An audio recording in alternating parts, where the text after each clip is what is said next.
జగన్మోహన్ రెడ్డి గారు నిన్న మళ్ళీ ఆయన బయటకు వస్తే ఏదో ఒక స్టఫ్ దొరుకుతూ ఉంటుంది కదా చాలామందికి. ఆయన బయటకు వచ్చినప్పుడల్లా ఏదో ఒక మంచి స్క్రిప్ట్ రాసుకొస్తాడు, ఒక మంచి డైలాగ్ పట్టి పట్టి పట్టి పట్టి వస్తాడు.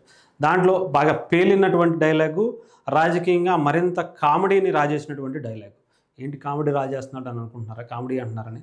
నిజంగానే జగన్మోహన్ రెడ్డి గారు ఒక రాజకీయ నాయకుడిగా కన్నా సక్సెస్ఫుల్ కమెడియన్గా తనను తాను ప్రూవ్ చేసుకుంటూ రోజు రోజుకి అభివృద్ధి చెందుతున్నటువంటి నాయకుడిగా, కామెడీ నాయకుడిగా కనిపిస్తున్నాడు.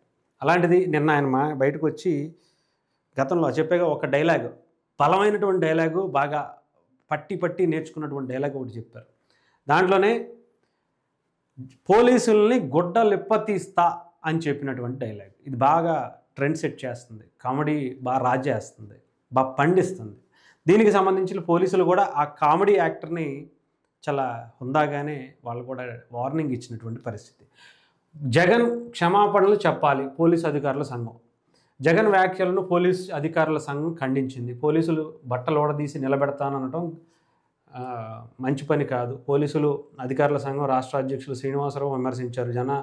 జగన్ వ్యాఖ్యలు సభ్య సమాజం ఆలోచించాలని బట్టలు ఓడదీసి నిలబెట్టడానికి ఇదేమైనా ఫ్యాషన్ షోనా? తీవ్ర ఒత్తిడి ఉన్న మాపై ఎలాంటి వ్యాఖ్యలు సరికాదు. వ్యాఖ్యలను వెనక్కి తీసుకోవాలి, క్షమాపణలు చెప్పాలి, లేదంటే న్యాయ పోరాటం చేస్తామని శ్రీనివాసరావు హెచ్చరించారు. నిజంగానే జగన్మోహన్ రెడ్డి గారు ఏం అర్హత ఉంది? జగన్మోహన్ రెడ్డి గారికి పోలీసుల మీద మాట్లాడేటువంటి అర్హత ఏ రకంగా ఉంది?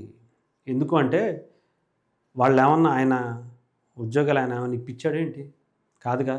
వాళ్ళు కష్టపడి పోటీ పరీక్షల్లో రాసి ఫిజికల్గా టెస్టులు పాస్ అయ్యి కొన్ని వేల లక్షల మందిలో ఉద్యోగం సంపాదించుకుని రేయనక పగలనక వాళ్ళ తల్లిదండ్రులు కష్టపడి చదివించి వాళ్ళు ఉన్నదాంతో ఒకరు పూట తినక రాత్రుల పూట నిద్రలు మానేసి చదువుకుని ఉద్యోగం, ఆ షర్టు, ఆ యూనిఫామ్ తెచ్చుకోవడానికి ఎంతో కష్టపడ్డారు. అలాంటిది నువ్వు తీసేస్తానంటే తీపిచ్చుకోవడానికి గోరుంట్ల మాధవ్ అనుకున్నావా?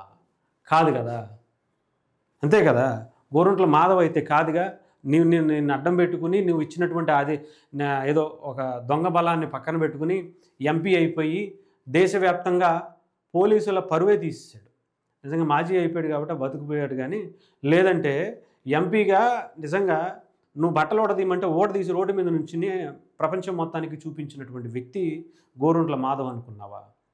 లేదంటే గతంలో నీ అధికార మదంతో, నీ డబ్బు ఆశతో కొంత నీ తండ్రి అధికారాన్ని అడ్డం పెట్టుకుని కొన్ని వేల లక్షల కోట్లు సంపాదిస్తుంటే దాంట్లో భయపెట్టో, బెదిరించో, ఆశ చూపించో ఐఏఎస్ఎల్ని ఎంతోమంది, ఐపీఎస్ఎల్ ఎంతోమంది వాళ్ళ జీవితాలని నాశనం చేసినటువంటి వ్యక్తివి నువ్వు.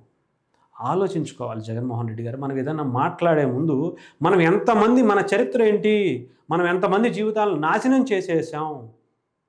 ఒక గవర్నమెంట్ ఉద్యోగస్తుడిని మనం నడి రోడ్డు మీద పిచ్చోడిని చేసి చంపేశామే. ఇలాంటివి ఎన్ని ఉంటాయి? అసలు ఏం అర్హత ఉంది? అసలు ఏం మాట్లాడుతున్నారు? పోలీసుల గురించి మాట్లాడే స్థాయి మీది? మన రాజకీయ చరిత్ర ఏంటి? తండ్రిని అడ్డం పెట్టుకుని, బాబాయ్ గొడ్డలపోట్లు అడ్డం పెట్టుకుని, కత్తిపోట్లు అడ్డం పెట్టుకుని వచ్చినటువంటిదే. వాళ్ళు తలుచుకుంటే నిజంగానే జగన్మోహన్ రెడ్డి అనే పేరు మీద ఇప్పటికి 100 రౌడీ షీటర్లు యాడ్ చేసేవాళ్ళు. ఎన్నో వేల కేసులు మీ మీద లోపల చిప్పకూడు తిని మీకు లోపలికి చిప్పకూడు విసిరేశారు చూసారా? అతను కూడా ఒక పోలీస్ అధికారి. ఆ రోజు మీరు జైల్లో చిప్పకూడు తినడానికి కూడా ఒక పోలీస్ అధికారి మీకు ఆ చిప్పకూడు ఇస్తేనే, మీకు ఇసిరేస్తేనే మీరు తిని బ్రతికారు ఈరోజు అనేది గుర్తుపెట్టుకోండి. ఈరోజు కాకపోతే రేపైనా సరే, ఎల్లుండైనా సరే మీరు ఎప్పటికైనా వాళ్ళ చేత చిప్పకూడు తినవలసిందే. కొన్ని వేల లక్షల కోట్లు ఏ రకంగా అయితే మీరు సంపాదించారో, జనాల్ని ఎంతోమంది జీవితాలను నాశనం చేసి మీరు సంపాదించుకున్నారు చూసారా?